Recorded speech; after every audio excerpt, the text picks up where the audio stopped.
Hello guys, say hello to Gingy. He's still losing weight, guys. A lot of muscle mass he's lost in the sides here, but he's doing freaking amazing. Now here is the melon. Oh my god, there's a bee flying around me right now.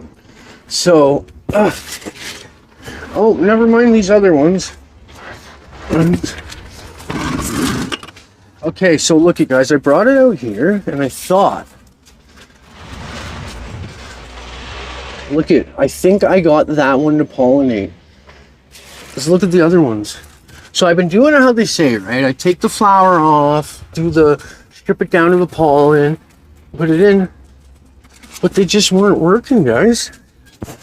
Oh, this needs some water today, so that's what I'm gonna do. But look at the size of it, and it needs another top dress. It's massive, absolutely massive, guys. But I think we got a melon. What do you guys think?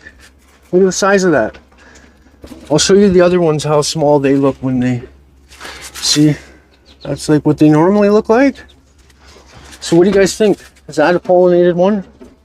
I think we did it. All right, G-Man.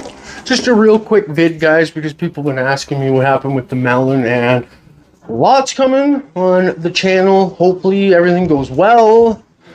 And yeah, not much more I can say. Freaking love you guys.